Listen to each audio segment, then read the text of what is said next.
This is Intentional Aging for September 2023. Today, Suzanne Thompson Wininger is here to expand our knowledge of estate planning. Suzanne is an attorney who specializes in elder law, and I am so grateful that she is here with us today. Suzanne, thank you for being here, and welcome to Intentional Aging. Thank you very much. Hi, everyone. Good to see everybody. I thought we'll start a little bit with some basics about estate planning, and then from there, we'll get into a little bit of nitty-gritty. I realize that what we're going to talk about can easily be overwhelming to anybody. There's a lot of information about what estate planning is, so we'll break it down fairly simply. And then certainly if you have questions, feel free to pop them in the chat, and we'll take them as it makes sense.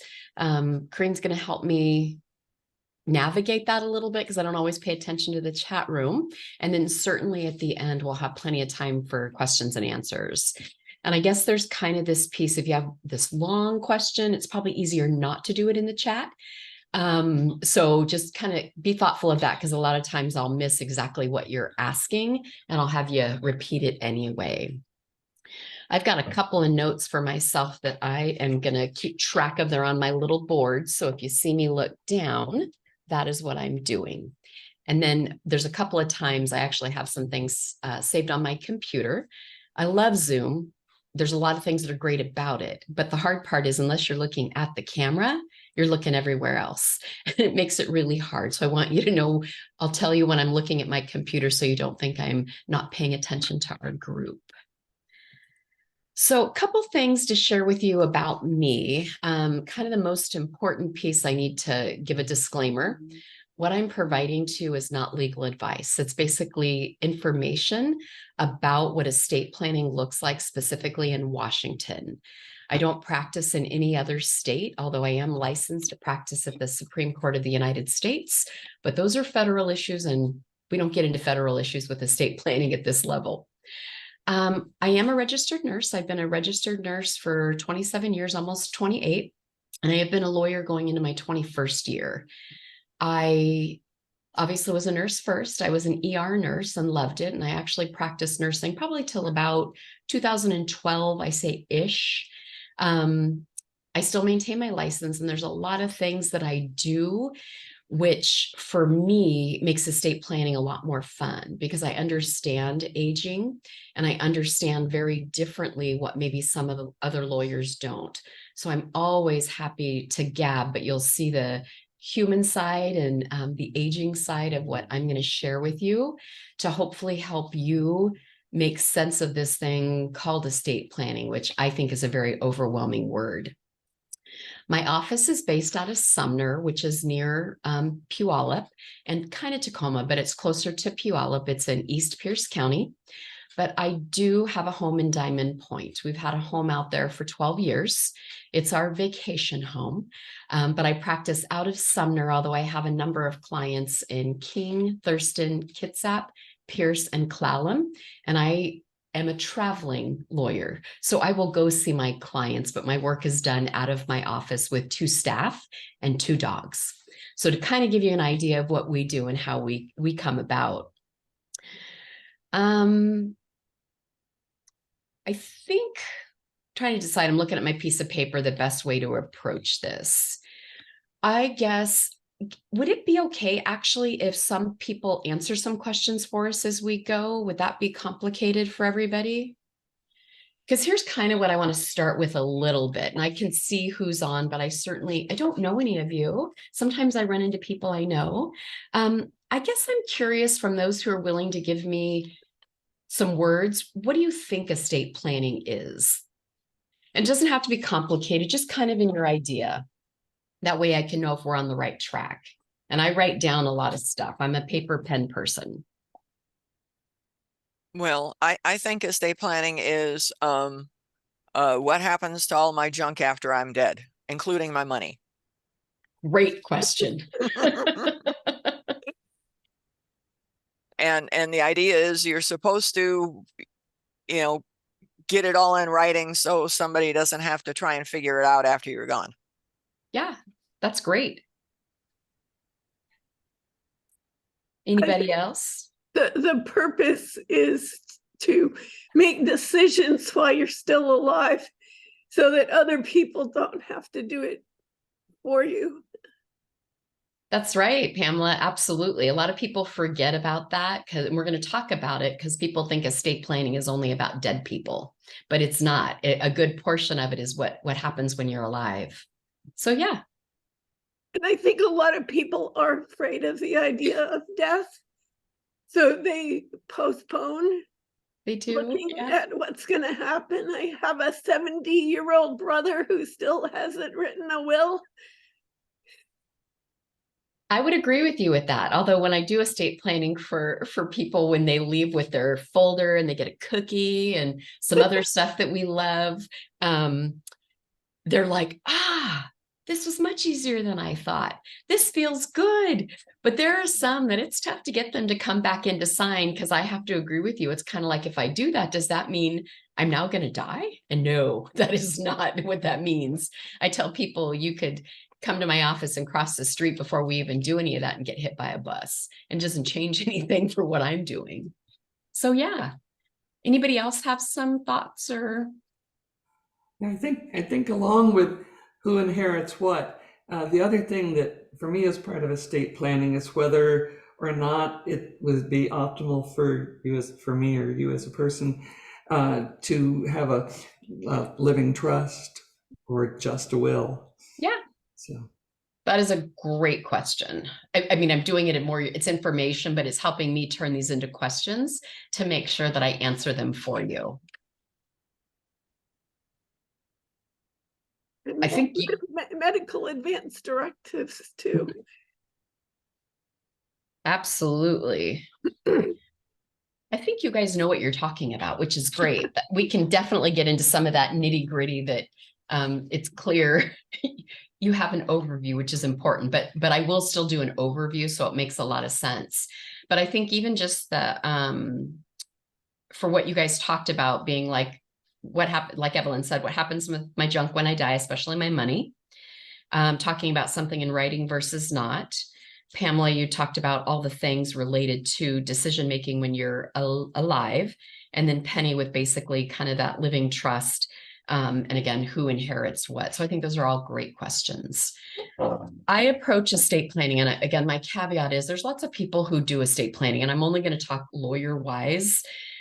We will talk about like rocketlawyer.com and some other stuff too as we go kind of later, whether you can do it on your own or not. But for me, and I'm going to give you my personal experience, and let me back up one thing. My first 5.5 years of law practice, I spent at Division II Court of Appeals. And then I worked for DSHS for both home and community services. You're going to hear about the Olympic Area Agency on Aging in a couple of weeks. They are not a branch of DSHS, but they do the long-term care management of people who are on Medicaid and get care in their home, called the COPES program. I worked for the department that did that part, specifically with adult protective services issues.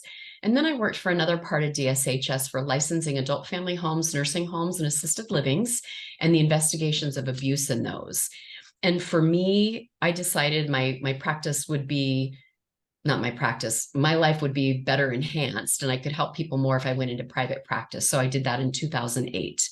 And just so you, a couple things real quick. I have a daughter who is 31, one who is 28, and then my 25-year-old just moved to Israel yesterday. So she's our farthest one. The other two live local to me, so it's kind of fun. But that is our family, along with my husband, 2 dogs, and a cat, and 3 chickens. So estate planning for me is a couple different things. It's going to be a healthcare directive, advanced directive, medical directive, all the same word. The next one's going to be a power of attorney for healthcare. The other one's going to be, I'm going to call it a power of attorney for finances, and we'll talk about some other names. I do them as 2 separate documents. I don't do them as one, so I'll talk about them separately. And then certainly a will. And then another part of that is going to be I'm going to call it trusts in general. There are trusts such as a living trust, and there are trusts that are inside your will, and we'll talk about that. Then, for me, even if you don't have a will, because the law tells people where stuff is going to go, even if you don't have a will, there's a law that governs that. And I'll walk you through a little bit about what that is. But for me, the most important thing anybody can ever do for themselves and their loved ones is to have the healthcare powers of attorney for both healthcare and finances. Why that's important is there may come a time when we can't use our words to be able to participate in healthcare decision making or manage our money. It's not a given. I have one. My husband has one. It's important that there is that piece of a decision maker while you're alive. They do expire the minute you die, and a will or lack thereof takes over at that point. So what I'll do is I'm going to break it down with healthcare first, because I think healthcare is a lot easier to be able to understand, because we're all aging and we all have ailments. It's just, it is variety. So in Washington law, I think it was about 2017, bear with me on the exact numbers, but we had a big revision in Washington law. Washington laws are called RCWs, Revised Code of Washington. And that's kind of what the legislature says, here's this overarching thing, and there's an actual power of attorney statute. And in there, it says things like, here's how you make a power of attorney. Here's how it's effective. Here's what you do if you don't want it anymore. Here's what the duties, we call them fiduciaries, attorney in fact, power of attorney, what their duties are to you. And in that document for healthcare, the law isn't separated out per se. It's all under what we call RCW 11-125. And in it, for the healthcare power of attorney, a fancy word by the name of durable came in when that statute was reconfigured. I actually had somebody yesterday who asked, does the word durable matter? In Washington law today, the word durable matters, and it has to be in powers of attorney that are executed after 2000, I think it's 17. If your power of attorney was executed before the start of that date, do not panic. It's like grandfathered in, it doesn't matter. But the word durable is very particular in Washington law that basically means today, I have my brain works good, I know what I'm doing, but I want a power of attorney in place should I have a massive stroke and can no longer talk, or I have a head injury and my life changes that I will no longer be able to participate in that decision making. The durable piece means no matter what happens to you, that power of attorney is good. Now, here's the common sense I hope you might be asking. Well, that's kind of stupid, because isn't that the reason you do a power of attorney? So when you can't do something for yourself, and I use very extreme examples like traumatic brain injury, comatose, it could be a stroke where you're able to carry out some things, but not others. But it always dumbfounded me that the law changed for the word durable, because in powers of attorney, people would already put in there, no matter what happens to me in the future, the power of attorney should be good, because you don't use it when you're good. Typically, I'm going to just say that overall, it's there for the future, but now the word durable is in there, and sometimes it's in there a couple times. It can be in the heading, it could be in the words, but don't focus on the word durable per se. Certainly, the words in there saying that no matter what happens to you in the future, this is still going to be good matters. I do my powers of attorney effective immediately when they're signed. We call it also executed. There's a fancy word called springing, like I'm going to bounce into the future. I don't do springing, because springing is actually very complicated. Old days, and there are some general practitioners who don't specialize in estate planning, they kind of do everything. Sometimes they do a power of attorney and it's one. And they put springings at some point in the future when something happens to me, then this is effective. And typically what that is in the future, if I become unable to make healthcare decisions or financial decisions, a doctor or two doctors who may or may not know me must write a letter opining that I can no longer carry out my financial or healthcare duties. And in essence, you have to get that letter, you have to print it, and you have to staple it to the back of the document before it's effective. Are there lots of banks and people who take powers of attorney and they read that and it says it's valid in the future, not now? Yes, that's how people steal money from people who have powers of attorney, that the other side doesn't actually do their due diligence to read the document. But you have to flip with that, though. The immediately means whoever you give that authority to right now actually could go into your bank. I think a lot of banks are much better over time with abuse of those documents, so they have a system in place. But you do have to weigh that. And I'm always saying, are you sure you trust this person? And I guess we never really know, but if you're not sure, you shouldn't be giving them the authority to make healthcare decisions or money decisions, to be honest with you. That's what I would say if you were with me. It's really hard to get that letter because sometimes the ER doc doesn't want to write that. They know you very situationally. The hospital internist doesn't want to do it. The nursing home doctor doesn't want to do it when you need rehab. So I think it makes it really, really complicated. And then if you're visiting someplace and you're visiting your kids in Arizona, and then all of a sudden something bad happens to you, the reality of a physician making that broad determination is not likely. So what does that mean for the end user? And I use end user being, what do I do with this document when my mom gave me power of attorney? I do the best I can. And if I can't get that letter, it's very possible I will not be getting any money from the bank to pay her bills, or that I won't be able to get on bank accounts to take care of things while she can't do them. Washington law is wonderful. If you don't have a power of attorney, we have a consent statute for healthcare. So if you don't have a power of attorney, any healthcare provider, whether it is a facility, rehab, an adult family home, a physician, it goes myself. And if I can't do it, there's actually a guardian, which we'll talk about a guardian. I kind of take that out because most people don't have guardians. After guardian, it is spouse. You have to be married. For spouse, it is not. There are some provisions if they are a registered domestic partner. That's the old terminology before marriages were allowed in Washington, but it's a marriage or a registered domestic partnership. If there is nobody in that category, it's not girlfriend, boyfriend. It's going to be then children, then parents of you, brothers and sisters of you. And at the very bottom, we actually have a part of the new statute happened just a couple of years ago, that boyfriend, girlfriend, or friend with significant ties to you actually can make that those decisions, but it's at the bottom of the totem pole with how we go through. And somebody with higher authority gets that higher authority. And so then it's kind of like, well, my brother's been estranged with me forever. What does that mean? And I'm just going to tell you it's fact specific. If your dear friend wants to do the declaration that's required in the statute to do that and give that to the doctor, it's really going to be up to the physicians or the healthcare providers that are providing that. That's why you want a healthcare power of attorney, because that can create a disaster. In my experience, both as a nurse and a lawyer, the hospital's never going to touch that with a 10-foot pole. They are not going to let people argue about who has authority, who doesn't. Should you be taken off life support? Should you go to rehab?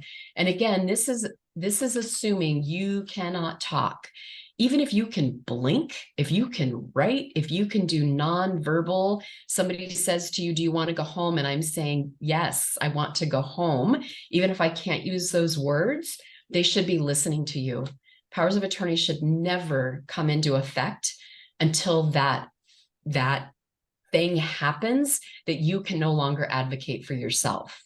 Now, certainly, maybe you're selling a house and there's a kind of a power of attorney that's used to sell for the house. That's different than what we're talking about. Let's say your husband is in, or your wife is in the hospital having a cardiac catheterization and the house must close today and you must get that done. Your power of attorney would have something in there, the financial one, about being able to close on a house or to make decisions about cars, bank accounts, whatever. So maybe they can talk, but they're in surgery, but you need to do something right this minute. That's what that's good for. But as soon as he is out of surgery and can talk and do what he needs to do, he should be making those own decisions. So these documents are really something in the back of your pocket, because here's what happens if you don't do them.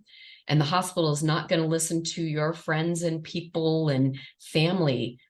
The hospital is going to file guardianship over you.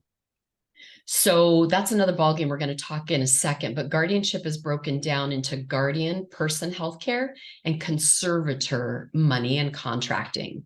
It used to be called guardian of the person and guardian of the estate, but the law changed January 1 of 22 very significantly for guardianship and conservatorship. So one of the things to avoid that, because you do get constitutional rights taken away in a guardianship, right to vote, right to marry, bank, drive a car, decide who your friends are. There's 10 of them that could potentially be taken away. We want powers of attorney. And as long as you can understand the nature of them, I've done them at the bedside with people who they're not on their deathbed, but they know they're not doing well. If they can contract and tell me what I need them to tell me, we do powers of attorney in hospitals, because we don't want guardianships if we can avoid it, and family needs to make decisions. So I know that that's kind of a lot of this overview, but again, for the healthcare side, if you don't have one, there is this hierarchy of people that can make those decisions for you. But at the end of the day, the hospital doesn't like conflict and they don't want to be sued. And if people are arguing they have to listen to the power of attorney unless they think it was obtained fraudulently. But I will share with you, sometimes they just, toss the baby in the bathwater. They're just like, yeah, we're not going to deal with it. We don't have to listen to fighting. Yes, this power of attorney is supposed to be effective right now, but we believe maybe it was secured under undue influence. There's too much fighting going on. The legal battle to get them to abide by it, it can be done. They can immediately be brought into court, but the reality of decisions being made and being able to drag them into court is very expensive when people fight. And the timing of that is not probably going to be fast. So I always try to say you can get a lot of, flies with honey, not vinegar. So it's you trying to make sure your family understands your wishes, and that if there are estrangements, that's okay. I'm not asking you to get unestranged for them, but just kind of know that's happening, and the people who you want to help make those decisions, they need to know about that.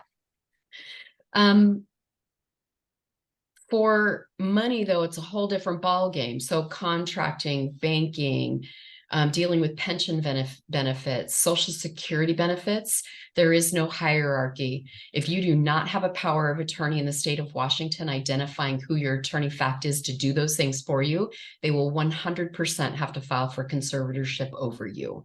There is no question. Banks will never give money to people who do not have authority either as a signer or as a joint account holder. You will never be able to sell the house of somebody who is incompetent. Does it mean people try to do that? Sure. And that's another reason why I have a job. But people who don't have capacity should never be signing legal documents. But the biggest things we see about that is if you can't manage money and pay bills, and I have somebody that we just $575,000 sitting in one bank account. Well, somebody who has capacity would not leave that in one bank account because it's only insured by the FDIC up to $250. So if the bank tumbles like WAMU did, this person's only getting $250 in recompense. So those are kind of very simple things, but they're way up here for me when I'm evaluating that. And then at $575 in a bank account, no bills are being paid. Home is in foreclosure. Lights are off. So when we talk about that, again, that's the piece that I look at and bring in when families come forward, but that's telling me capacity is really tanked. They're still living in there. They're eating, you can open up your can opener, you use a can opener to open up your food. Those are the kind of people that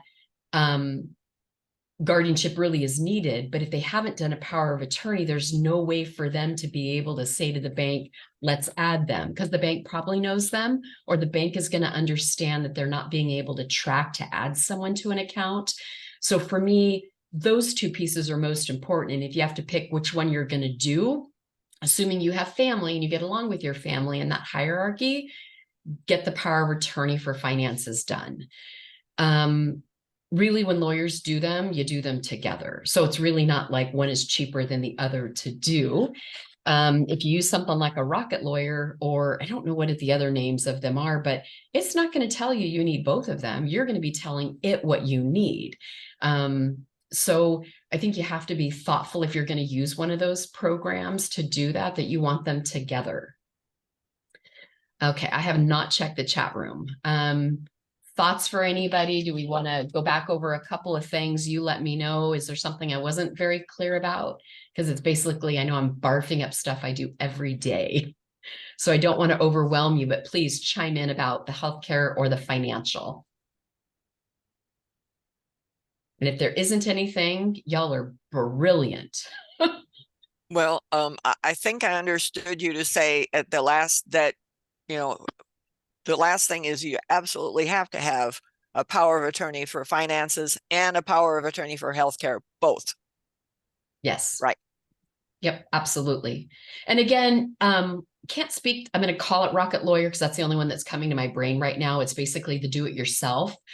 I don't know if they do it in one document or two. If you haven't, I'm going to call it an older power of attorney, say 10 years or more, and it was somebody maybe who just did general practice, or maybe did your will that long ago, it probably is one document. But the bad part about those is they did just a quick HIPAA. It's like basically the Health Information Portability Act, Patient Portability Act to the federal. It's just like they have access to my medical information through HIPAA. They get to make healthcare decisions. Today, we do things like code status, CPR, no CPR, blood products, feeding tubes. I get really nitty gritty with that and what that looks like, because I want to be able to have basically a letter to your family or friends who you're giving that decision-making authority to. Here's what I want in the healthcare directive. And we tie that into the power of attorney to make it very clear that whoever is taking this power of attorney, you're going to have somebody come talk about hospice and palliative or palliative care. We want those powers of attorney to work with hospice, to be able to identify, I do want pain relief. These are these things that happen. Here's a legal document that's going to give my family permission to do these things, assuming I can't make the decision. Powers of attorney can never touch on the Death with Dignity Act. That's the one where you make a decision with your physicians based on a whole bunch of criteria, that you are choosing the time to end your life. Powers of attorney can never do anything related to that. So you'll never see that in there. So yeah, those are my two pieces. So then if we tie into this, kind of the next important thing is the healthcare directive that Penny talked about. Healthcare directive, advanced directive, living will, they're all the same word. I'm going to share with you, it's not a legal document. It isn't one you're going to shake your hand in court unless people are fighting over something. And again, people can fight over anything. It's going to be just information to the providers and to you to say, if I am, and it's very, very unique. So I want to be very clear what I'm going to share with you. If I am in a permanent, unconscious, vegetative state, I do or don't want a tube feeding in my stomach to give me nutrition. I do or do not want artificial hydration, IVs in me, being tube fed, water being pushed into my stomach. I do not want CPR. I do not want antibiotics that prolong my life. Again, permanent, unconscious, vegetative state. If I can give you the picture of that, I am in a hospital bed for the rest of my life, never talking, never engaging, never eating, never walking. Very, very extreme. Think of massive head injury, my brain is mush. Massive heart attack, I'm on a ventilator. If they take the ventilator off of me, I'm going to die. Or if the ventilator stays in me, I'm going to live forever until my heart stops beating. So it's very unique. And it really is to say, don't prolong my death. Let me die naturally. Give me pain relief. Now, that said, I have a lot of clients that come in and they say, what if I have a stroke and I want a feeding tube because I have trouble swallowing for a while? That is not a healthcare directive. That is acute care direction that your power of attorney is going to talk about that. What if I get hit by a car and I need the ventilator for a while and I need IV hydration? That is not a healthcare directive. Again, that's acute care. What if I have throat cancer and I can't eat anymore and I need a feeding tube? Think of Val Kilmer, the old days of Top Gun. I don't know that he has a feeding tube, but his throat, he can't use his voice very well. And he has like a tracheostomy for it. But if that means I get fed with my in a tube in my stomach, but I have quality of life, then I want that. That is not healthcare directive. We got that down. So we're really clear, because everybody comes, when they come to sign it in their life, it says, I don't want antibiotics if it prolongs my life. And I said, yes, if you have a urinary tract infection, you're going to get that taken care of.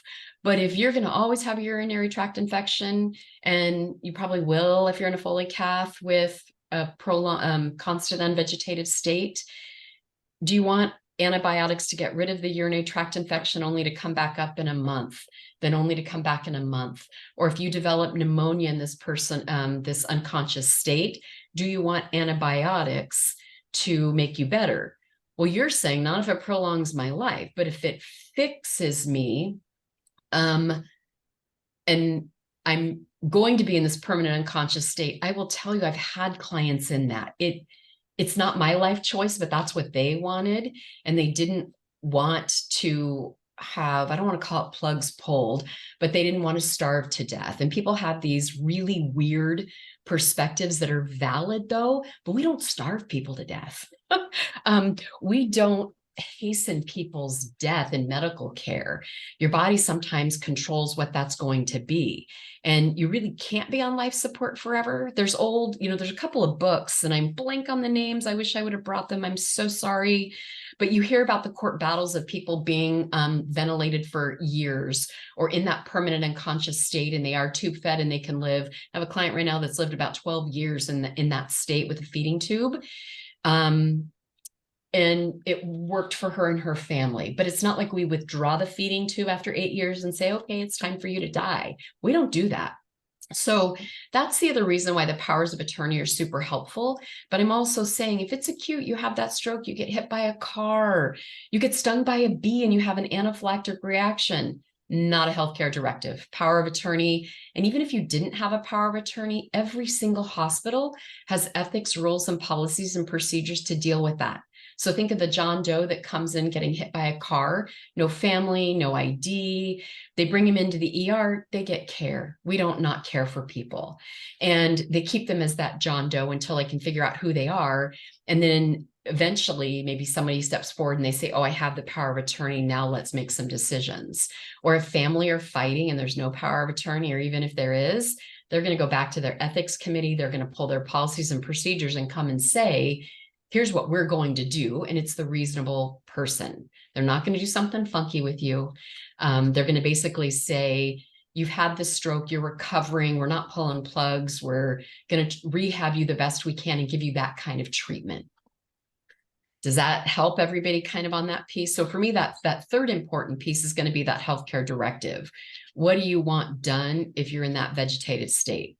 I feel comfortable enough that if you are, doctor's advice to your family is going to be, there is zero quality of life. We will do nothing but prolong them.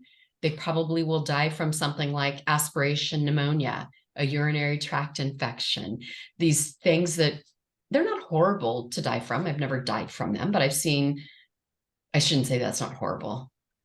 That's not what I want to get out of. Let me just preface that. Those are typical things that hastens people's death. People don't die of dementia. They die of maybe a urinary tract infection, or sepsis, or aspiration pneumonia, or because they forget to eat. They no longer can swallow really well. So dementia might be the secondary piece of that. But to the degree we can avoid any of that, I always encourage my clients, let's do that. I don't want you to aspirate and get pneumonia and die from not being able to breathe, or a terrible septic infection that could be preventable. So that, again, that's why those 3 documents for me are super, super important for my clients if I have to pick 3. Other lawyers may say that's not true, but I think that's true as a registered nurse and someone who is a power of attorney for family members and who has had to make those decisions. For my dad in particular, through his healthcare directive, that he did not want his life prolonged. And I just had to keep coming back to it over and over when we're having to make these decisions. And I know it was the right decision. Still sucked, still killed me. I still think about it, but I always go back to that. And I know that was the right decision because my dad was never going to wake up or have a quality of life. So how does that help? Any questions, thoughts? Okay. Let's talk about the more complicated stuff. Let me look at my notes really quickly. Okay. Before I hit wills, let me just do a quick process, just kind of generally. And I would hope that when you go to other estate planning seminars, you're hearing the same thing. There are some estate planning seminars that are designed to get you to sign up for what I'm going to call the Revocable Living Trust. And they come in a binder. I'm exaggerating a little bit, but they're really big. And in that Revocable Living Trust, they should have the power of attorney for healthcare, health directive.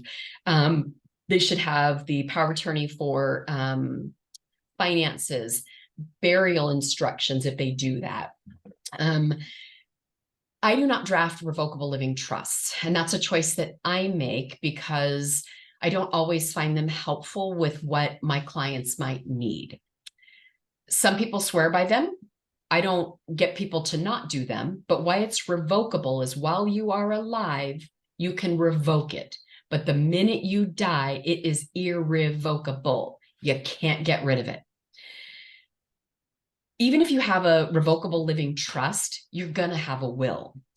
The biggest piece that becomes problematic for people with a revocable living trust, sometimes it's the end user document. It's like this thick and I can't even figure out how to implement it. And I have clients come and it's this big and they didn't fund it. And if you don't fund a trust, it is no good.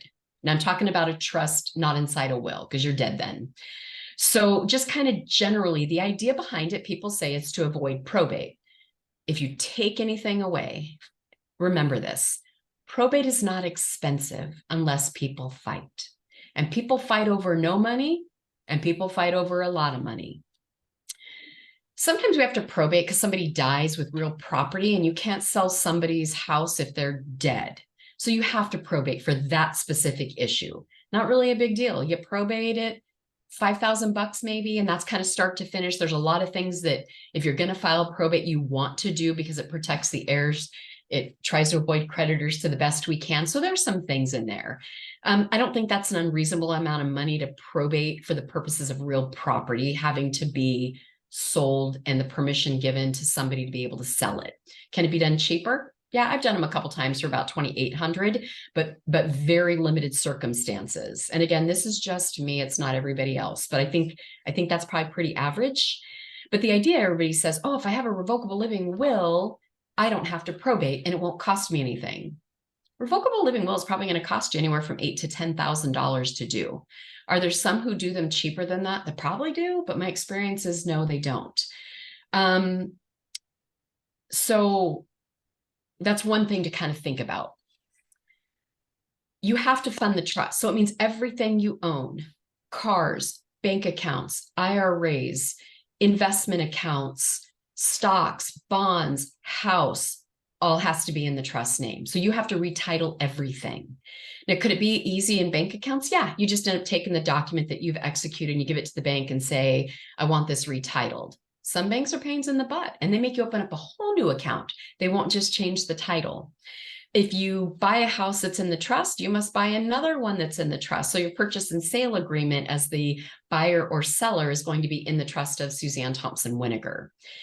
I would also have a will, and my will should say anything that is not in my trust is, we call it a pour over will. It pours over into the trust. So if I forgot to put my car in the trust, the car should pour over into my personal property into the trust. So that's where it gets kind of complicated and expensive. So I think those are things when you're talking to somebody, it's very unique if you should. So I just think if you're going to go talk to someone, a lawyer, about a revocable living trust, those are the kind of questions you should ask them. And I always talk to my clients about them. And if it's something they're really wanting to, I don't do them. So I refer them to somebody who does. And usually people who do revocable living trusts are really, it's fine-tuned and it's what they do. The other thing, if you have your insurance guy who's saying, hey, I work with this lawyer who does these, go see him. I'm just going to encourage you. There's probably some back dealing going on with something that, and you need to ask them, what do you get from the lawyer if you refer me to them and I go with them, or vice versa? I think it's really important. For me, I do not take any money from anybody except my clients.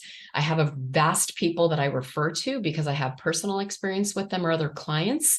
So I'm going to say to you, hey, these are lawyers I would trust to do my own stuff. Or I've worked with this person with different annuities. It's worth talking to them.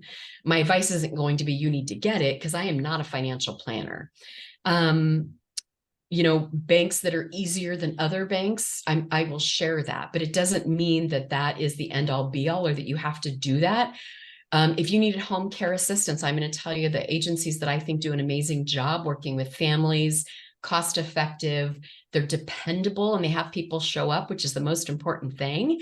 I'm going to give you those recommendations, but I get nothing from any of them. So I do think that that's super important, that when you're having those conversations with any professional and they're recommending people, you have a right to know that. Questions? Thoughts? Pamela did put one. Go ahead, Pamela. Is there any advantage to having a revocable living trust? This is me, and without knowing everybody's specifics, I am going to say no. And but here's why. If you have set up estate planning, which again, these are a couple of things I did forget. Healthcare powers of attorney, financial, healthcare directive, will, for me. I do a cremation, burial, just discussion about what it's called a burial instructions, whether you want to be buried, cremated, not a legal document, it's just information. Then any of your non-probate assets, which is investment accounts, anything to do with money, if you have your beneficiaries named, you're set. Because the idea behind the investment is if you didn't name a beneficiary and it's titled in the trust of, which it has to be, it'll be dumped into the trust, and your trust dictates who gets what. So if you have made all of those decisions, that's a really tight estate planning plan.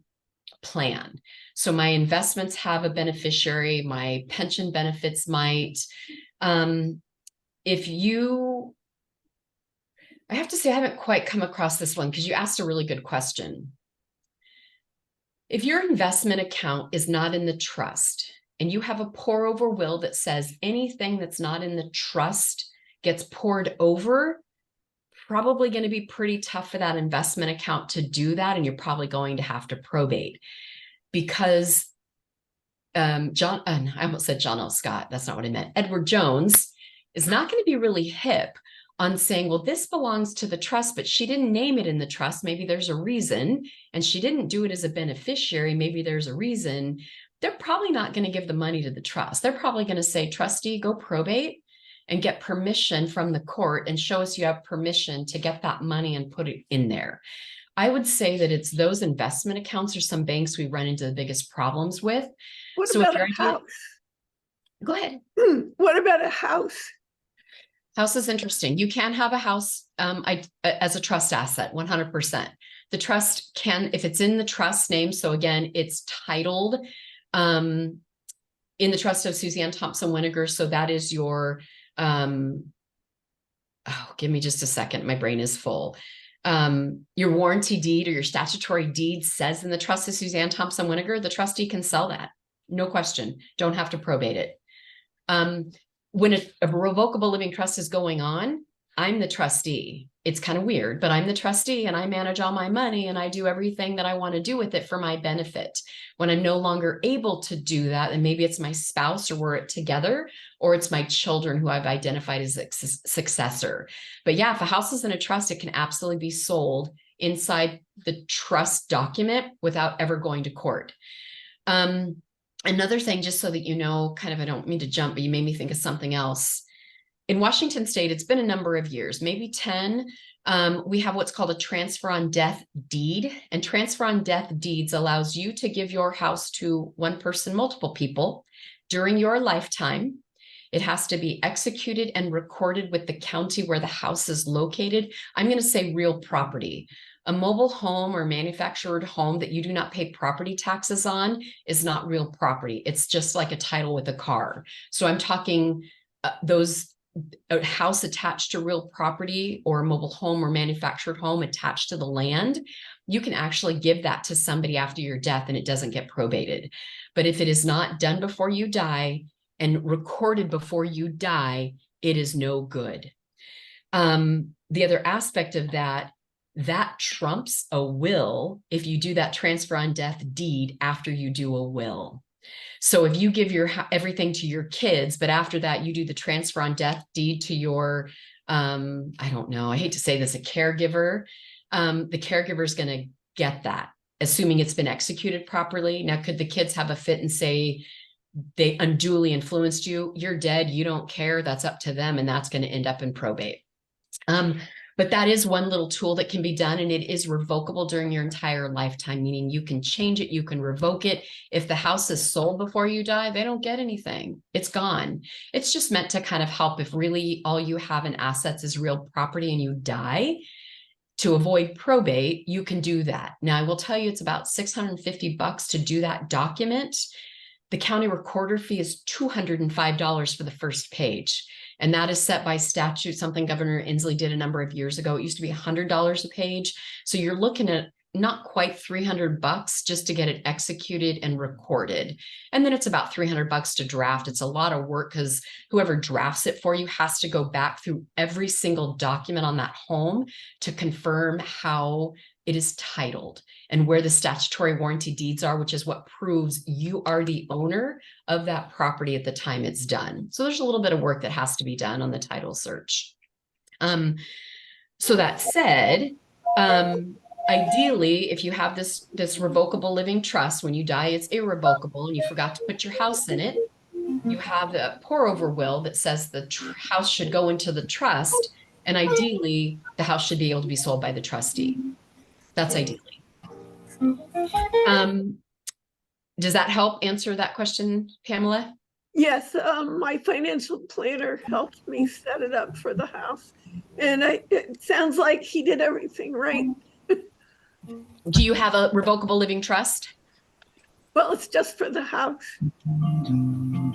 I'm sorry, say that one more time. For the house? It only includes my house. So the hard part with that, without giving you legal advice, if all your other stuff is not in the trust, it could be problematic. You still may have to probate, but ideally, if you have all of those beneficiaries on your other accounts, again, you're going to be dead. You're not going to care. And I tell my clients that all the time. What is probate? So I use the word probate to actually be in court with an actual executor or administrator, whether you have a will or not.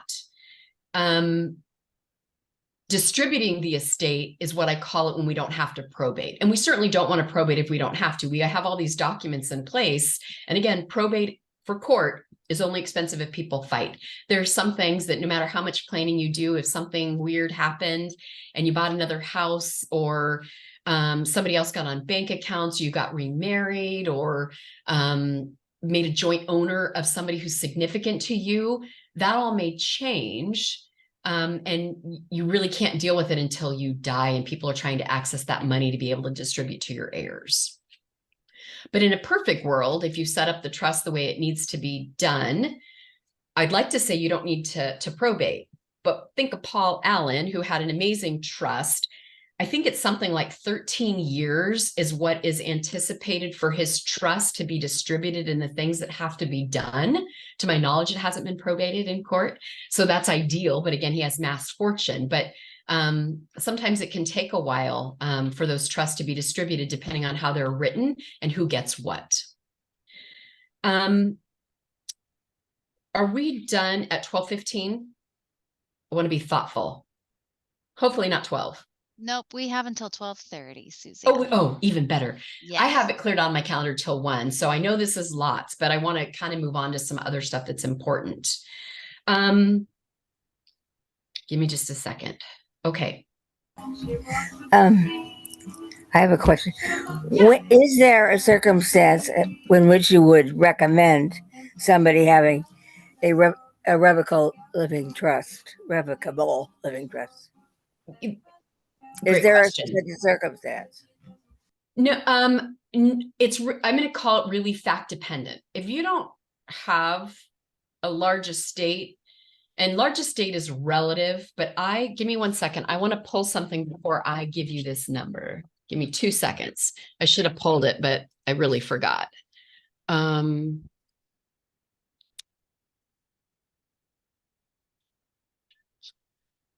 Okay. Oh, come on. Okay, so I am going to use the word large estate from the purpose of Washington law estate taxes. I'm going to call them death taxes. People get a little confused. Washington state, we don't have personal taxes, excuse me. But we all have to file a federal return. Not everybody, but let me just talk in general, because if your income's really low, below the threshold, you don't have to file. When you die, the year you die, you may have to pay personal taxes to the federal government. The year you die, everybody who dies has to have an estate tax return done. I'm going to use the word death taxes.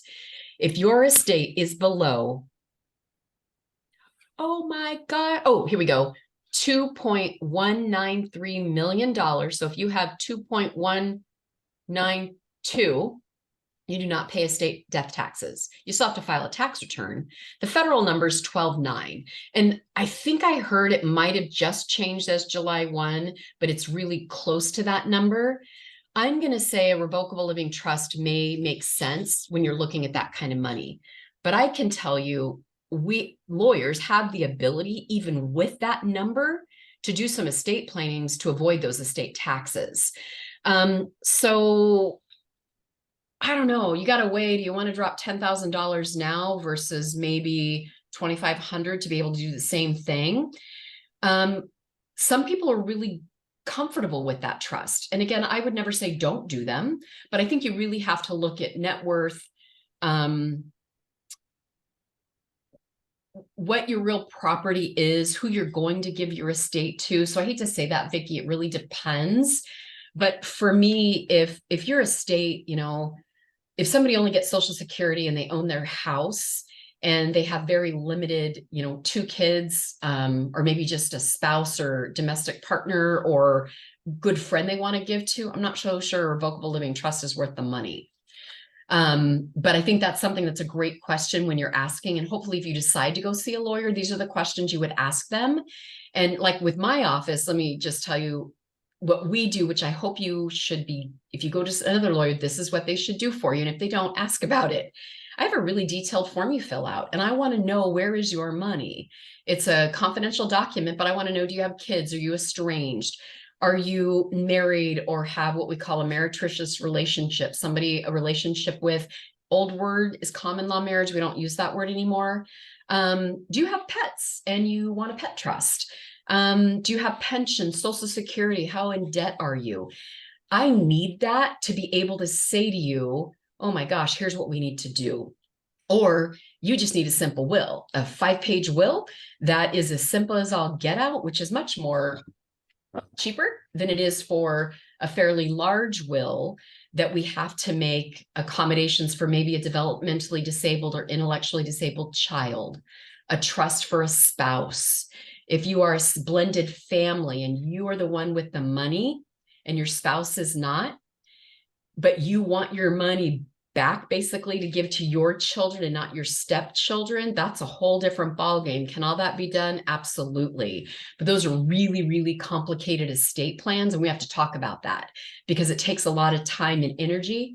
I draft all my documents from scratch. I do not use a form. So for me, it's very individualized, where some people do a form and it can be much less expensive, and that's okay too.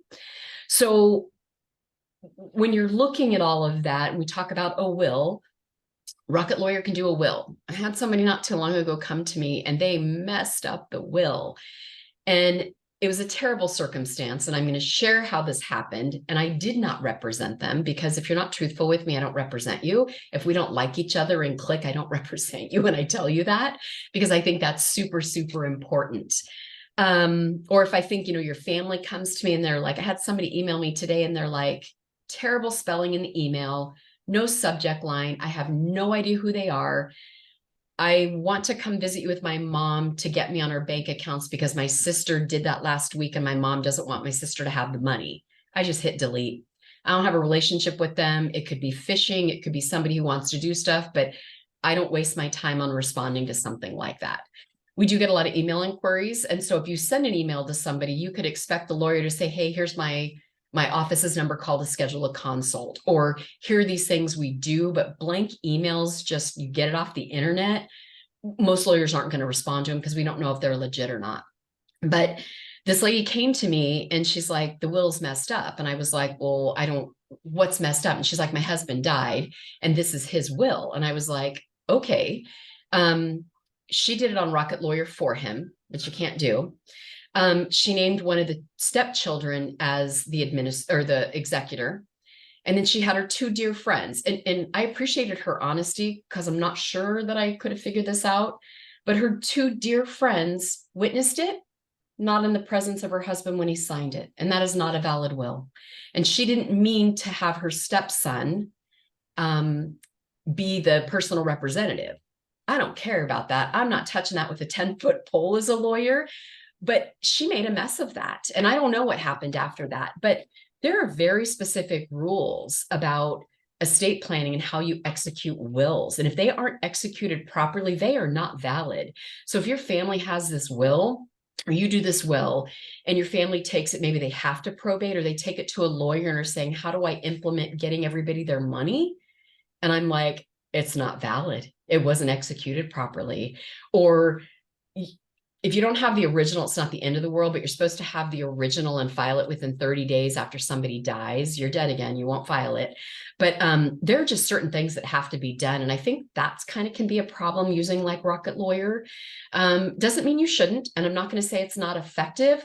But if you have a complicated estate, that is not something you should be using. Again, if you have, even with pets, I'm not so sure I would do a pet trust on Rocket Lawyer. But if it's just you and your assets are limited, I guess even if it's $1 million, I think I'd be thoughtful about doing that. Is it worth it to pay to look at the document and see what it is? Sure. I don't think they're expensive. I don't really know off the top of my head. We have a place, and I don't know in Clallam County, but we have a place in Pierce County called We the People. And We the People is a lawyer. He's been around, I want to say 30 years. I mean, the entire time I've practiced, he's been around. And he runs a very specific law firm to do estate planning documents for very simple things. And he does have a form. I think what he does is great. It's very cost effective. I don't know, $300 maybe to do a will, maybe 500. I think it's a couple hundred to do one power of attorney, a couple hundred for another, probably under $1,000 for someone. I think it's economical. He also does community property agreements. I can't beat those prices because we do things differently. And he kind of does mass execution on certain days with staff coming in and doing them. We don't do that. But I think places like that actually can be good, but they're going to turn you away if you got a lot of money or you got a mess of an estate because they're not designed to do that. And I think that's kind of the same thing with Rocket Lawyer. So again, a simple will can be something like 5 pages. But if you have, let's say you have $5 million in your estate with you and your spouse combined, or you and your, I'm going to call it spouse because a marriage is a marriage in Washington state. But If it's a meretricious, meaning you aren't legally married, they don't take in your estate, and their net worth doesn't count. So if each of you have $1.9 million, you won't owe estate death taxes at the death of the first spouse. But if you guys each have $4 million and the person who dies has $4 million in assets, you're going to have to pay death taxes. But if you're married, we can do a marital trust to eliminate those death taxes. And so taxes aren't paid until the second person dies. Those are the more complicated estates that have to be done, and really talking about what your net worth is. People kind of forget you can have houses worth $2 million, higher than that. So sometimes people forget if you own multiple properties, we're not looking at assessed value, we're looking at fair market value, and what that would be. And if you have $6 million and your 6 properties that you have, that is part of your estate. And we do valuations on the date of death. What is the date of death valuation for investments, bank accounts, real property? So I do have people that only have a couple $100,000, and maybe we set up the marital trust not to avoid death taxes, but maybe they're in a nursing home. Maybe they can't manage money really. You've been the caretaker all their life, and we want to set up a marital trust for them to receive assets to be distributed to them and for their benefit. Those are reasons why we do that. If you have a developmentally disabled child or somebody on governmental benefits like Social Security, what we call dependent adult benefits, it used to be called DAC. I think it's CAB, it's child adult benefits. It used to be called DAC, but that's where one of the parents dies and they're going to get their parents' Social Security until they die.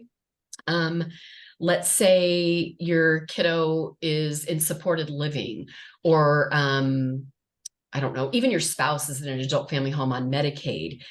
We want trusts set up inside your will. We call them testamentary trusts. So you're dead, they're irrevocable, but we set it up so maybe a special needs trust is set up. So maybe your developmentally disabled child gets $7 million of your estate. We set up that trust inside your will. They never get the money and they still qualify for Medicaid because that $7 million is not subject to income as normal Medicaid rules would require income. So those are the kind of things when we get to know your family. And if you want to write a kid out of a will or a spouse out of a will, we do that, but it has to be very particular language. You can't just write, I write out my husband. They have a right to community property. They have a right to all sorts of stuff. Same thing with kids. So that's why I always suggest it's worth to talk to a lawyer. Some lawyers will do free consults. I would behest you, free consults aren't always really good because it's really hard in 15 minutes to get a good grip of what's going on. Most people will, you'll pay for a consult and you'll leave with a lot of information to help you make a decision. Some, like for me, if you, and again, not drumming up business by any means, I'm just trying to give you an example of what I do so that can help you when you're talking to lawyers. I charge a consult fee and you come in, and if you decide you want to do my estate planning package, I flat fee them. And so you leave knowing exactly what we're going to do based on what we've talked about. And you can say, I don't want that. I don't want that. And I'm going to say, ooh, I might not be able to do your estate plan because if I don't do those things, I might open myself up to malpractice. But I think there are some things we say, okay, well, we can do that later if you want. And for me, if you decide within 2 weeks of us meeting that you want to do my estate planning flat fee package, I apply what you paid for my consult to that package. So you're not double paying.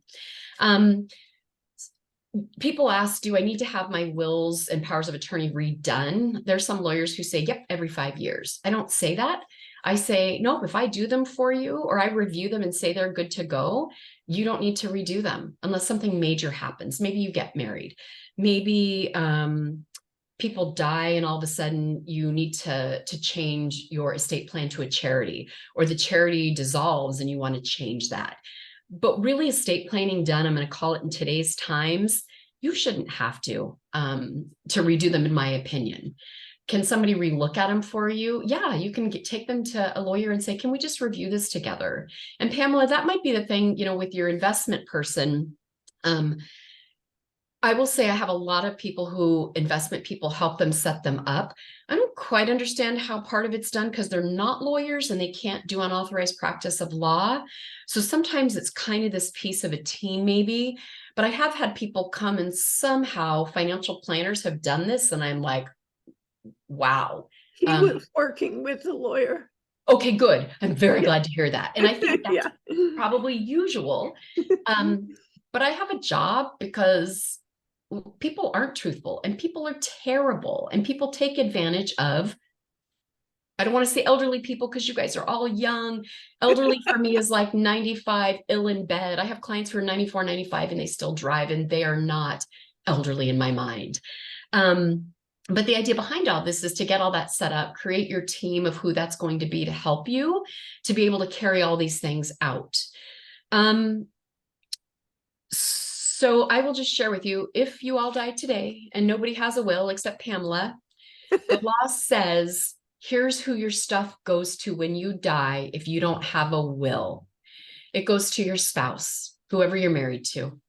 After that, it goes to your children. Whether you're estranged or not, it doesn't matter. If your child has died, it goes to their children. It does not go to the mother of the children. If you have no siblings, it goes to your parents. Oh, can I back that up? I did that backwards. I am so sorry. Spouse, whoever you're married to, children, your parents, your brothers and sisters, your nieces and nephews, basically, and aunt and uncles. It goes down. Do we hire air search companies to figure that out? We sure do. Usually you have to probate somebody who doesn't have a will. We try to, when we have wills done, if we have to probate in court, we do things like non-intervention powers, no bond. It keeps everything low. So on those and in almost any county, we file it. And if I have non-intervention powers, I never go back to court again. It's $241.50 to file, $160 to do it in the paper. There's some legal fees. It's about 5 hours worth of work to get information to the heirs and file it. And then the personal administrator carries everything out. And we give advice during that time. And then when the estate's ready to close, I do a 2-page declaration. We file it with the court. There's no more court hearings. End of story. That's why if you have to probate and nobody's fighting over anything, it's pretty cut and dry. But if you don't have a will, we have to do all that. And sometimes the courts are, I don't want to say kind or generous because courts don't have feelings, but we can get it non-intervention. And that means we don't have to go to court for permission every single time. If we do, we try to lump those all together because we want it to be cost effective. But there are just some estates that, man, even if you set everything up perfectly, you got that one kid, you got that one neighbor that thinks you promised them the land. And on a piece of paper, when you were dying, they, took your hand and wrote in, I give my land to Joe, my neighbor, for all the love he's given me. Those things are going to be litigated. I've had them litigated for just a few $1,000s. Now those are terrible because somebody, those fees are going to get used up as lawyer fees and you have to vet what that looks like. But usually it's significant money. I'm going to say 20,000 or more. That doesn't feel like significant sometimes, but those are the things I would vet with someone. Sometimes we have other methods. If they maybe took 10,000 from you and got it, it might not be worth, sometimes it's principal, but sometimes it's not worth the litigation that happens, but we set up the cases for the police to be able to give those to the prosecutor for stealing. Sometimes we are reporting banks to licensing agencies because they gave money away. So those are the kind of things we really talk to people about when they're coming saying, I want to litigate, because litigation is very expensive. Let me ask for just general questions because I want to go over 2 scenarios with you that are extreme in my opinion, but I think it will help kind of pull all that together. Any thoughts? How do we find a good local lawyer that we can trust and afford? Those are great questions. As a registered nurse, I always say to people, I'm a nurse because they love nurses. We don't like lawyers. So finding, I know some lawyers, I'm going to say in the Clallam County area, you don't have to have a Clallam County lawyer. Most of estate planning is done virtually now, not the execution. There are some law firms who can do what we call electronic wills. Those are new in Washington just in the last year. But you can, when you call, I think it's important, do you do estate planning and what does estate planning mean to you? Lots of people do like general law or personal injury law, and we throw estate planning in there. And I think it's important to know what they do. In my mind, true estate planning law firms are also going to do guardianships, conservatorships. They're going to do probate, and then they'll do the estate planning, which is the plan leading up to probate. If you've got someone who only does business law, contract law, personal injury law, I'm going to just suggest that that's probably not the best fit. And I think it's really important when you call the office, how are you treated? What do you think about that? It's important to ask, is there a consultation fee? What does that mean for you? You know, the hard part is it's that value of what you get. Everything's expensive, so lawyers are expensive, and that's terrible to say.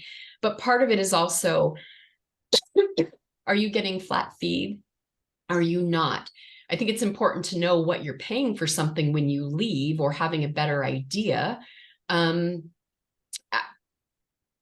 Hourly rate for estate planning, I'm sure big firms do that, and they probably do it if you've got this estate that's really messy. For somebody like myself, and this is what you can ask them, if it takes a while for you and I to figure out what's going on, I'm not going to flat fee that, or your flat fee is going to be a lot higher because I need to still make that worth my time. And then when we bring the witnesses or we're traveling, we have to pay the witness time. There's that travel time. So I think all that's really important. Not all lawyers charge for travel. So I think those are just things you can ask. Does that help? It's kind of like, I don't want to be giving out names per se, because it makes it really hard. But I'm concerned about the charges that the person who inherits my stuff will incur, and how much work it's going to be for them, and how much money it's going to cost them to do what I want them to do. Great question, and I should have touched on that, so I'm glad you mentioned it. So how it works with, I'm going to call it probate, even if it's the trust document's going to have this in there. The very first things that are paid is your funeral expenses by law. The next things that are paid are your last illness, not like the week before, like literally the hospitalization, or if you were hospitalized the week before you die, not like, you know, the nursing home bill 2 weeks ago, then you get sent to the hospital and then you die. It's just that hospital time period. Then next is personal representative fees and lawyer fees. So after those are paid, we get paid, and we are paid from the estate. And lawyer fees are probably going to run $350 to $400 an hour to do that kind of work. It's expensive. Ideally, if things are really put together and the personal representative is good and they listen and they're quick to, I don't want to say to respond, but they carry stuff out, lawyer fees can be very inexpensive. I don't know anybody that flat fees probate, and I guess I would caution you, if they flat fee to do probate for you, I would probably think twice, because I would never know what your estate is or what issues are from the time you executed documents to the time your person comes into my office.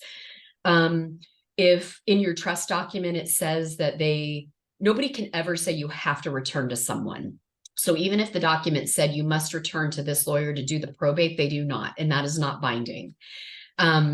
Sometimes we want them to, and we always say, yeah, if your kids want to come back to me, at least I have this relationship with your mom or dad, and I know about their estate.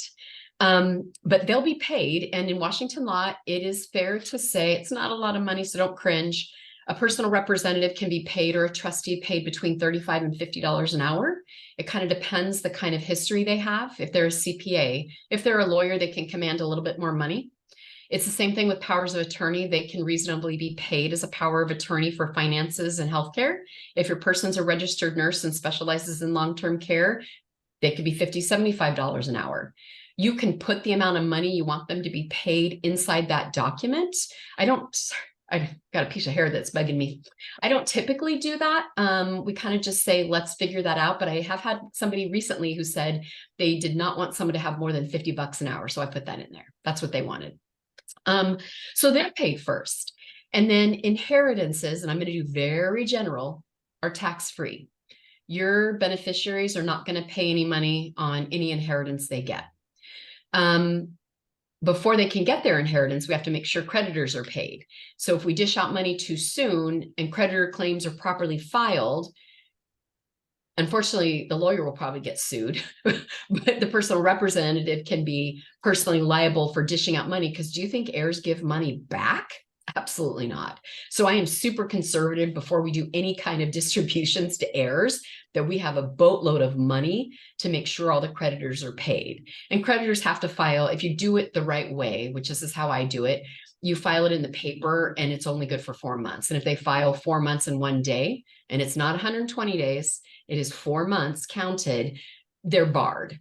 So those are the kind of things that we make sure is done. And then your beneficiaries are given money. Now, the CPA or whoever does your taxes is going to issue what's called a Schedule K to your people, but that's because the estate is distributing money. It doesn't necessarily mean that they're going to report that on their tax return, your beneficiaries, but they are inheritance, and that is tax-free, if that helps.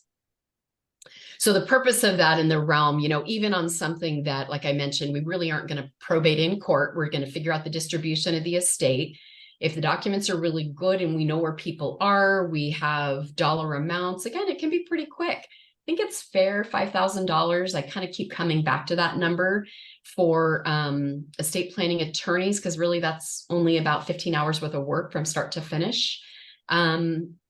No one's making bank off of these like your personal representative or something, but they will be paid just like the lawyer before anybody gets a distribution. And even if they are an heir, that money that they make does not come off their distribution. They get paid here and they get their distribution. And it is important too, when we're doing estate planning, if you got a kiddo that you gave a loan to and you've got a promissory note on it, you need to have that in the will, that it's forgiven or it's not forgiven, or that it's taken away from their share. Sometimes kids who take out loans from their parents somehow find the promissory notes and destroy them. And the other kids are like, but I know my mom did. Those are really tough. Promissory notes don't go away when you die. So if somebody has the promissory note, we put the burden on the person who took out the loan from you to prove those payments were paid. The estate doesn't have that burden. The estate's going to call that money due. So those are the kind of things that are kind of can be in there when you're thinking about the distributions to your kids. I only have 5 minutes left, but I want to touch base on something really quickly, and I got to look at my computer for this. So just kind of a real quick thought. So you know who Prince is, the formerly known artist is Prince. Interesting enough, when he died, he did not have a will. And the same thing is true of Tina Turner. And what I want to do is just tell you this really quickly. So Prince's was just a mess because people came out of the woodwork to get his money. And what was interesting about his case in particular is, in the end, there was a lot of negotiation between the heirs and the IRS. The heirs had downplayed his fortune by about 50 million, and the IRS kind of bumped it up by about 50 million. And in the end, I haven't seen this done before, but IRS and heirs decided 156 million was his estate, which doesn't really seem like a lot for him, but it was. What ended up happening at that 156 is it took 6 years to settle, and people can give away their rights to beneficiaries. To their taking in an estate, and can sell that. 3 of the people sold it, 3 of the heirs kept it. Interesting enough, before they even got to the settlement, which was like a year ago, $45 million had been spent on lawyers and legal fees alone of that 156. To close the probate, the court approved $3 million to be paid. So we're roughly $50 million of that 156. Now, there were a whole bunch of other things that happened, and in the end, each heir got $6 million. Now, that's still $6 million, but it wasn't all cash. So it's kind of interesting when you talk about the legal battle, and he had 1 full sister and the rest were halves, and there were lots of people who came out of the woodwork, but It's kind of dumbfounding. He didn't have a will, but he mistrusted lawyers. And again, he's dead. He probably didn't care. So I think there's these pieces, but people also think maybe he didn't have capacity. And so he wasn't worried about it, but who knows? The other thing I'll tell you real quick with Tina Turner, she died in Switzerland, and her estate, blank on what the value was, but it was really high up. And she is married to somebody, but that guy, they had a 20-something year relationship, but they only had been married for 10 years. Where she died is what's going to control, because the state you die in is what's going to control the distribution if you don't die with a will. Hers was a little bit more complicated too, because she had 2 biological children that died before she did. She adopted, I think, 2 of Ike's children, and one of Ike's children she didn't adopt. And when I was telling you, if you die without a will, it's going to your husband, and then it goes to your children. And in Switzerland law, there's very big setups about how much spouses can get when you die without a will. And in Washington, we have community property laws. So there's all these kind of pieces that come into the final number of where things go. But if you were divorced from someone, your old stepchildren do not take in your estate. People have to be formally adopted, legally adopted to do that. But if you made a provision in your will for your stepchildren after you divorced somebody or somebody died, that's different. But interesting in the realm, one of the sons, the son that died the latest, his wife has come out of the woodwork too, saying, well, the husband gets 47% and the rest of us get the rest of it. She doesn't get anything. If it was in Washington law, the spouse gets nothing. It would go to that deceased son's children. I don't know if they have children, but it's kind of funny what people do and kind of what they say. But those were complicated estates. Can't tell you why they didn't do wills.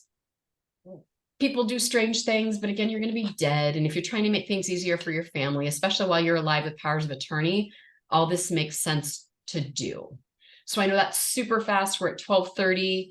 I can stay on longer. I don't know that that means you guys can, or the platform can, but I don't have anything going on, and I'm happy to answer some questions if that works or not. If it's a hard no, then we're done. We are able to continue for a little bit. There was Okay. one more question in the chat, Suzanne. Oh, I didn't even see those. Thank you. Somewhat related to the managing the cost to your heirs. It's a question about placing a house in a trust rather than leaving it to someone who plans to sell it to avoid capital gains taxes for them. Yeah. That's the only question you haven't already addressed. Yep. Give me 1 second as I'm reading this really quickly. You bet.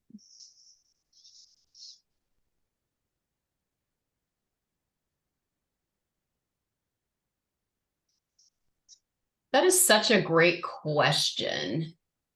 Let me just think for just a second. I don't know who that is that did it. DX Kerr. I think before I answer that, I'm going to get the answer and I'll send it in an email for a response. I am blank on the capital gains taxes. You're absolutely right. It can be, but I can't remember quite on the transfer on death deed how that works. And that's terrible to say, but I don't remember. It is going to be an issue potentially.